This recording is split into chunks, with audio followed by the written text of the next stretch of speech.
We remain steadfast in our commitment in delivering local news that matters, stories that inspire, enriching the lives of Filipinos in the Philippines and across the globe.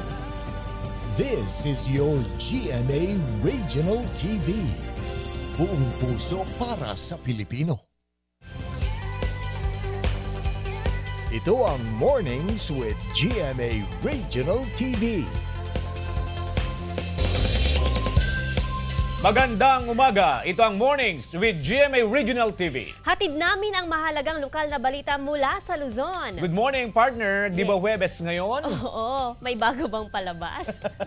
Oy, mamaya, partner, alamin natin kung ano ang magiging reaksyon ng ating mga kapuso dyan sa Ilocos Norte dahil ipatutupad na sa December 16 yung mandatory na pagsusuot ng high visibility vest sa mga kapwa motorista dyan. Maganda yan kasi sa La Union matagal na nilang in-implement para iwas aksidente. Mamaya, partner, makakasama din natin si Beauty Gonzales. Ang ganda. Oo. Isa sa mga cast ng Stolen Life. Abangan niyo siya, mga kapuso. Narito na ang mga unang balita.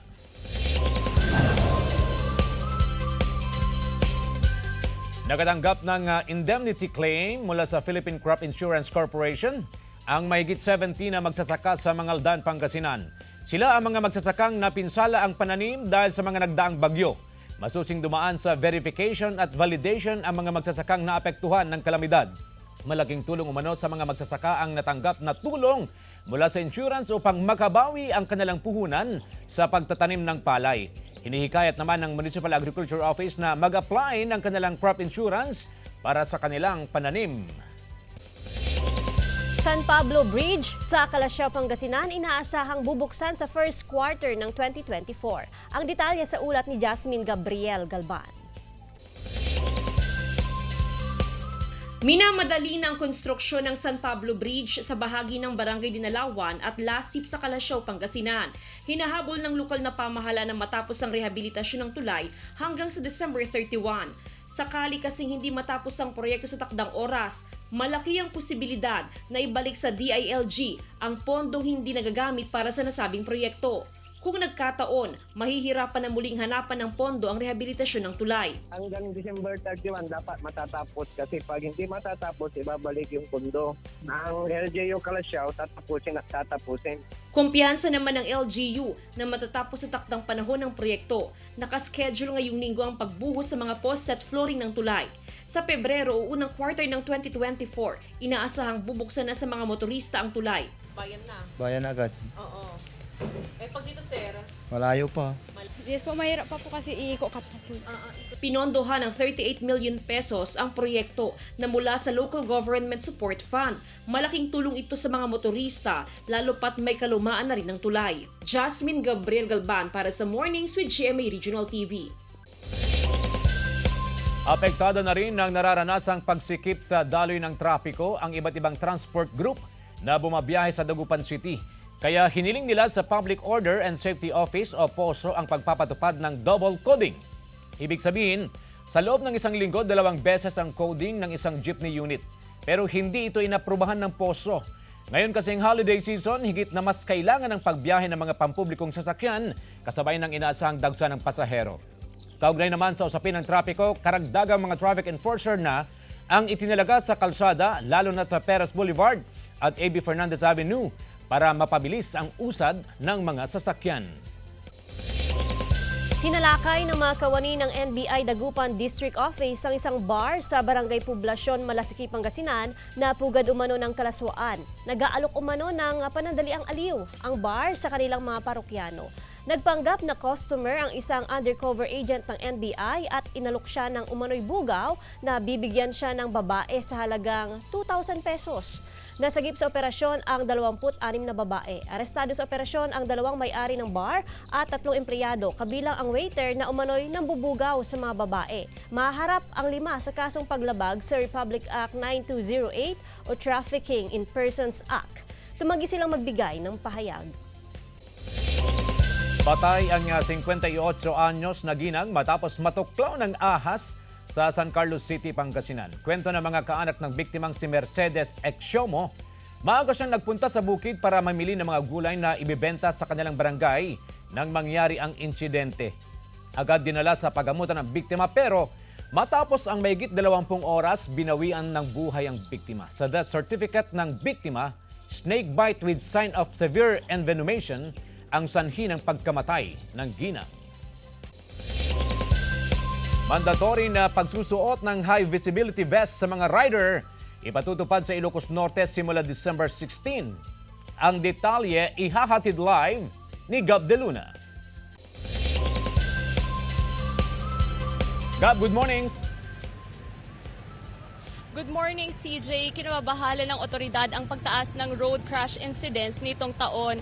Ayon sa Land Transportation Office Region 1, nasa 37 road crash incidents ang naitatala kada araw. Mahigit 50% doon ay sangkot ang mga motorista o motorsiklo. Kaya naman ang Ilocos Norte ay patutupad na ang mandatory wearing of high visibility vest simula December 16. Kabilaan na ang mga nagbebenta ng high visibility vest sa Laoag City, Ilocos Norte. Ito'y matapos i-anunsyo na uumpisahan na nitong December 16 ang paghuli at pag-issue ng ticket sa mga motoristang lalabag sa mandatory use of high visibility vest. Nasa 100 pesos ang pinakamababang presyo ng vest. Ayon sa ilang negosyante, mas mabenta pa raw ito kumpara sa mga Christmas decor. Yun po kasi ang uso po ngayon at saka malapit na po kasi patupad yung batas kaya marami po ang bumibili po. Para maiwasan din yung mga insidente dito sa lugar namin kasi dumadalas din yung aksidente dahil yung ibang mga kurong-kurong walang ilaw. So mas madalas ganun din sa motor. Pero mas maganda hindi lang 6 to 6 kasi mas maganda suot natin to palagi. Mula sa 500 hanggang sa 1,500 pesos ang multa ng mga lalabag. Ayon sa PNP, ipatutupad ang pagsusuot ng vest dahil sa pagtaas ng bilang ng naitatalang vehicular traffic incidents sa mga madidilim na kalsada nitong taon. Anything that can reflect na magaling tayo mga isuot reflectorize. The strap, the workers security vest, the rider's vest kasi dapat the rider's jacket na dati reflectorize na. So, okay no ka yan.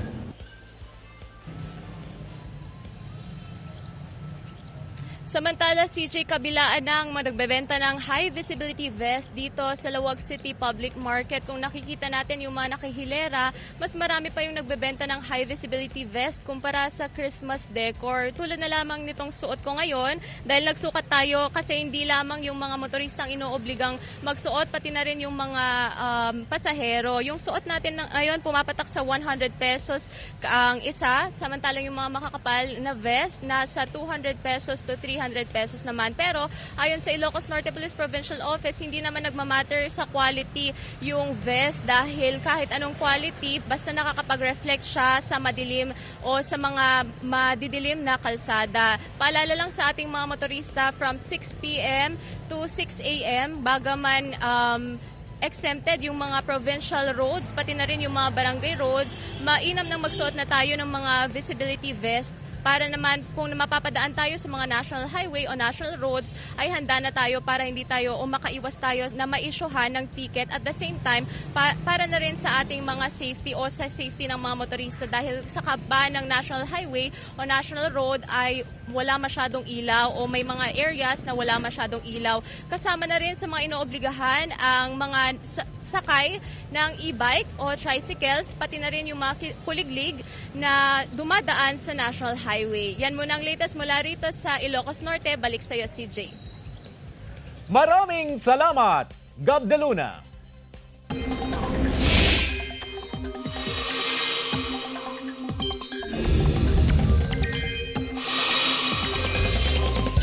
Mga kapuso, malaking bahagi ng Northern at Central Luzon ang magkakaroon ng maayos na panahon ngayong Huwebes. Apektado pa rin ng hanging amihan ang Northern Luzon ayon sa Pag-asa, habang easterlies o kaya mga local thunderstorm ang mararanasan sa iba pang bahagi ng bansa. Ngayong umaga, ilang panig lang ng Batanes, Cagayan, Apayao, Quirino at Aurora ang posibleng ulanin. Pagsapit ng hapon, asahan ng ulan sa ilan pang bahagi ng Northern at Central Luzon, base sa rainfall forecast ng Metro Weather.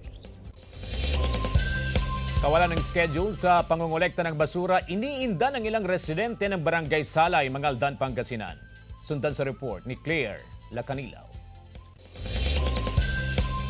Kawalan ng schedule sa pangongolekta ng basura ang iniinda ng ilang residente sa Barangay Salay, Mangaldan, Pangasinan. Tuloy, na itatambak daw kung saan-saan ang ilang basura. Pero ayon sa Barangay Council, pinag-aaralan na kung paano paigtingin ang garbage collection sa pamamagitan ng pagpasa sa bagong ordinansa. Sabi naman ng Municipal Environment and Natural Resources Office, maaring gumawa ng compost pit sa bakuran dahil ipinagbabawal ang pagsusunog ng basura.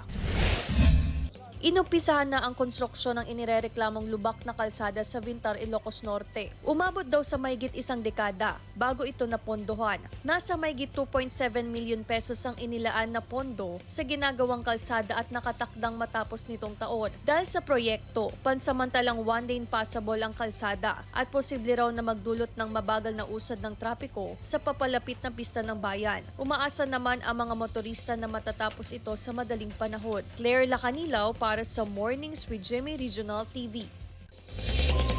Health is wealth, kaya naman importante na mabigyan ng tamang pangangalaga ang katawan. Isa na rito ang oral health. Upang mapaganda ang serbisyo, formal nang na-turnover sa Rural Health Unit ng Santa Catalina, Ilocos Sur ang isang dental chair na equipped ng intraoral camera. May monitor na makatutulong sa mga dentist. Semi-functional na umano ang lumang dental chair ng RHU, kaya malaking tulong daw ang bagong unit para sa mas pinagandang serbisyo. Tumanggap din ng dental chair ang ibang RHUs sa lalawigan.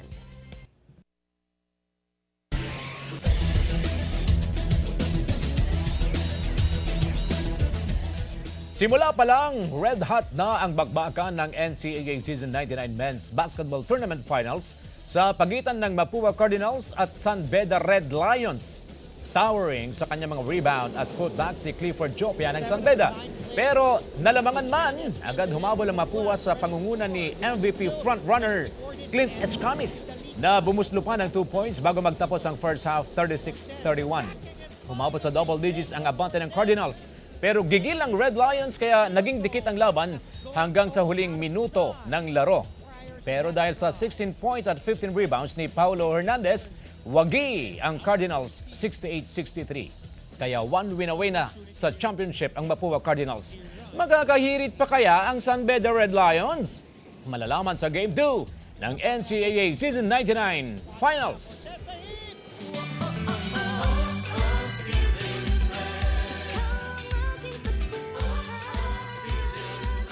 Christmas Tree of Hope, pinailawan sa Ibaan, Batangas. Silipin sa report.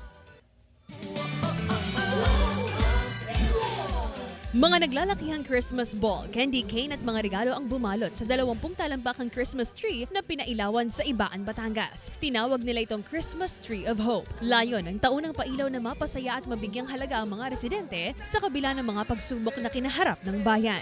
We're making memories sa mga bata na nakagista nila na yung park ay nagkakailaw at naglibre silang nakakapunta dito para sa mga taga-Ibaan. Nagliwanag din ang municipal grounds ng bayan sa mga dekorasyong pamasko gaya ng ilang life-sized reindeers, gingerbread man at teddy bear. Mababakas ang saya sa mukha ng bawat residente na pumunta at nakisaya sa taunang pailaw. Nawawala po talaga dahil nararamdaman na talaga natin ang dama ng Pasko.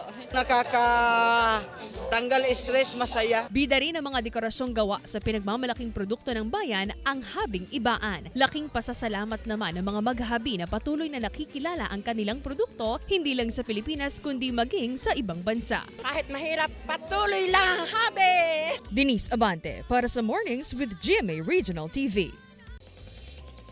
Mga kapuso, makakasama natin si Beauty Gonzalez sa pagbabalik ng Mornings with GMA Regional TV.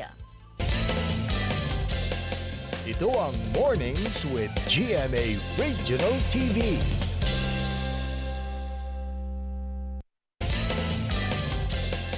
Ito ang Mornings with GMA Regional TV.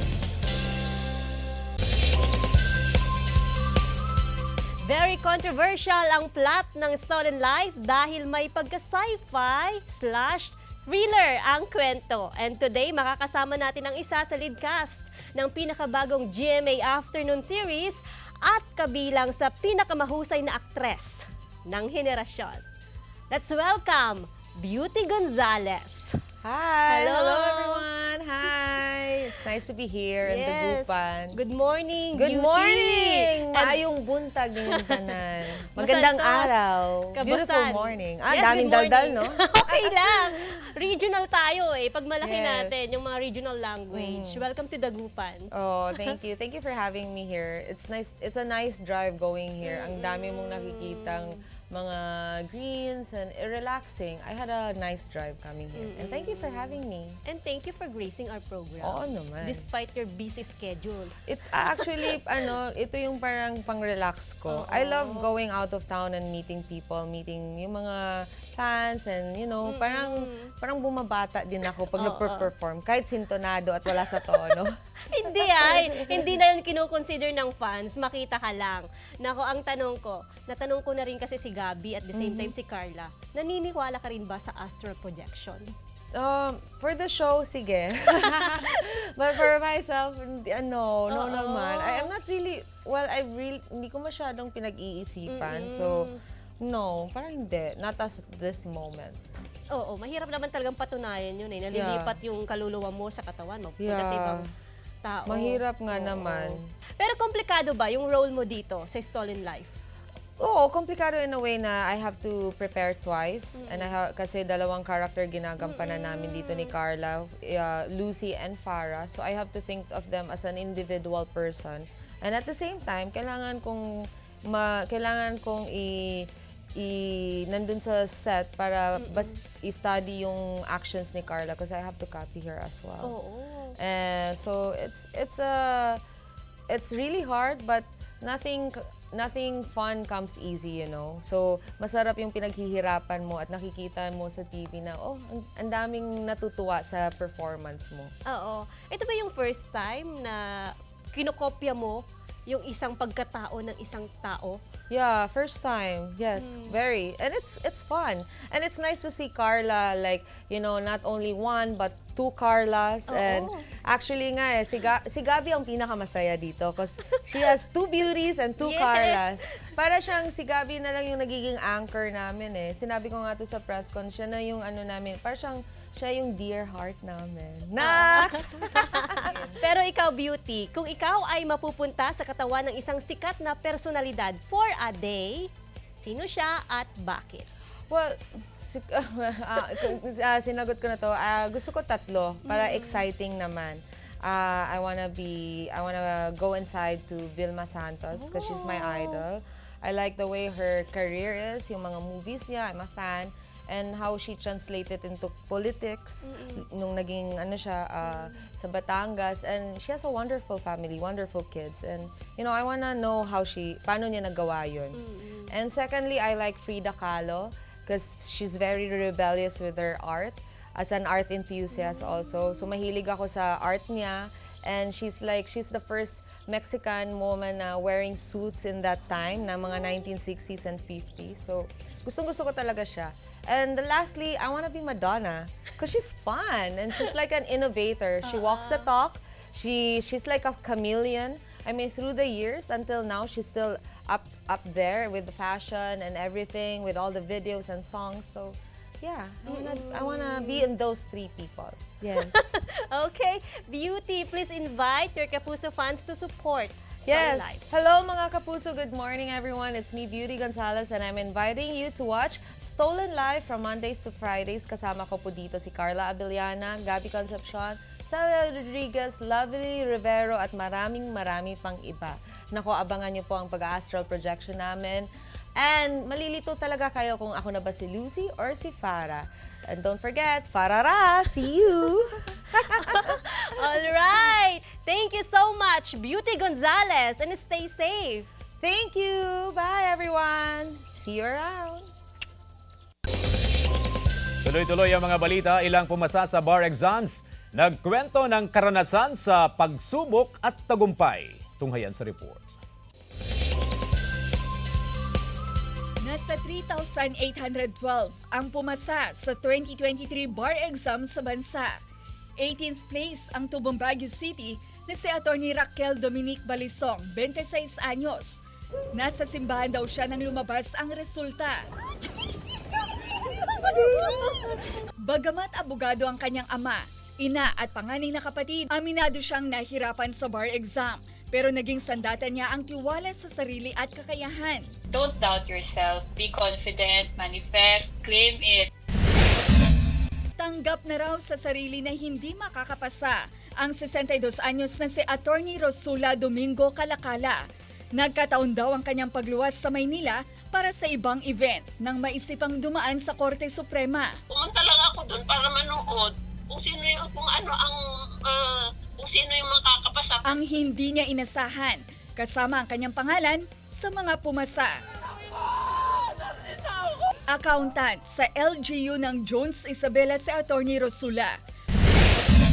Hininto naman ang seminar para abangan ang resulta sa ngayoy isa ng abogado, si Atty. Kim Tagorda, 30 anyos mula Vigan City, Ilocos Sur.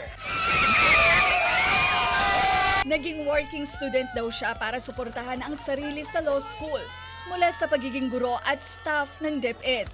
Plano raw niyang magturo sa law school at maging private lawyer. Agricultural sector tayo, mga farmers.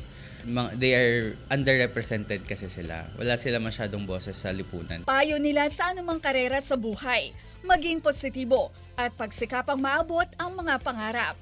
Ivy Hernando para sa Mornings with GMA Regional TV.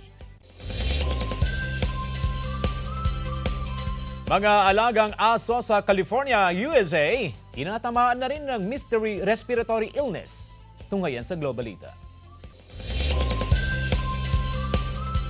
Maging ang mga alagang hayop sa United States, tinatamaan ng hindi maipaliwanag na respiratory illness base sa pagsusuri ng ilang eksperto sa lugar.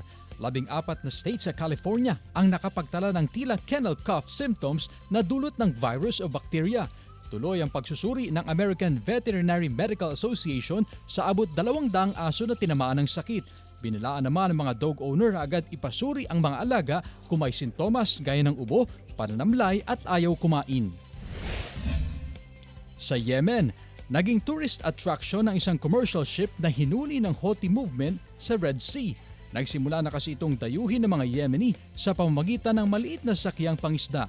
Pinapayagang sumampa ang mga turista sa boat deck para mag-picture taking at makihalubilo sa mga ship crew na may iba't ibang nationality gaya ng Pilipinas, Ukrainian, Mexican at Bulgarian.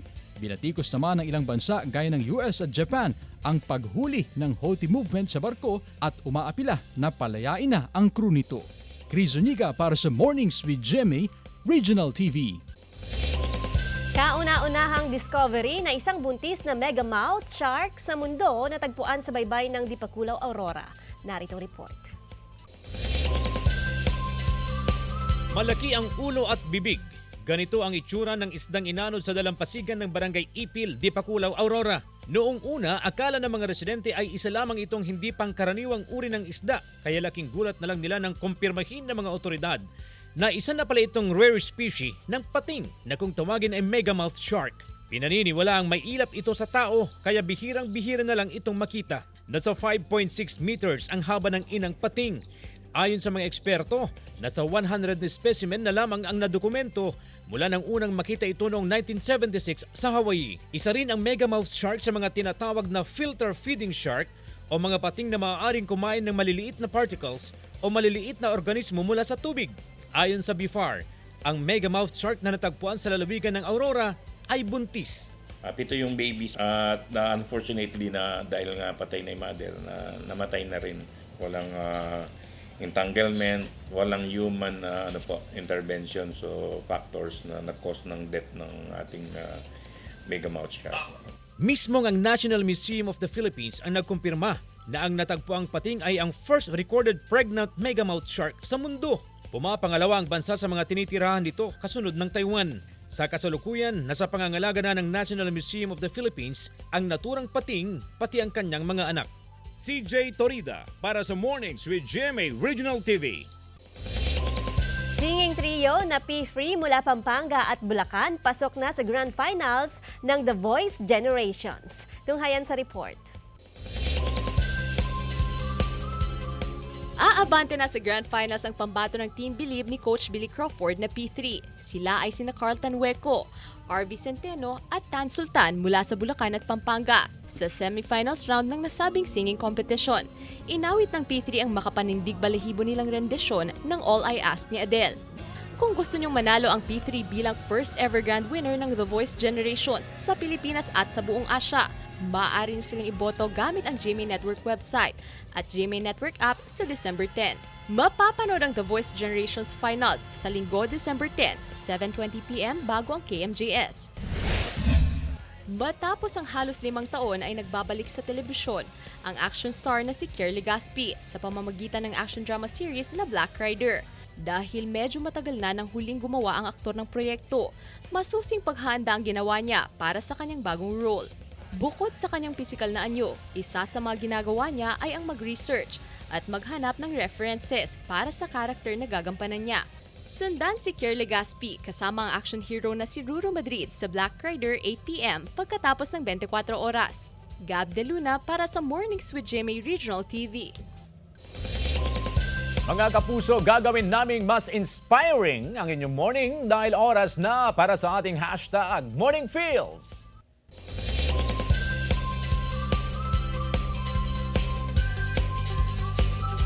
Ordinary riches can be stolen. Real riches cannot. In your soul are infinitely precious things that cannot be taken from you. By Oscar Wilde, an Irish poet and playwright. Partner! Happy Fiesta! Happy Puto Festival sa mga kapuso natin dyan sa Kalasyaw, Pangasinan. Ay, nagsimula ngayong araw, no? Yes! At saka abangan natin yung iba pang activities ng Puto Festival, yung 101 Ways to Serve Puto at saka yung Puto Construction. Puto Eating Contest. Ay, nako. So, sarap. Pwede bang sumali? Universidad de Dagupan Coro at P3 ng The Voice Generations. Abangan bukas sa Mornings with GMA Regional TV. Mga kapuso, hulaan nyo. 18 days na lang. Pasko na! Maraming salamat mga kapuso sa pagtutok sa Mornings with GMA Regional TV. Samahan nyo kami mula Lunes hanggang Biyernes. Ako po si Joan Punsoy. Maaaring mapanood ang ating episode sa www.gmaregionaltv.com at mag-subscribe sa official YouTube channel ng GMA Regional TV. Ako po, si CJ Torida, buong puwersa para sa mas malaking misyon at mas malawak na paglilingkod sa bayan.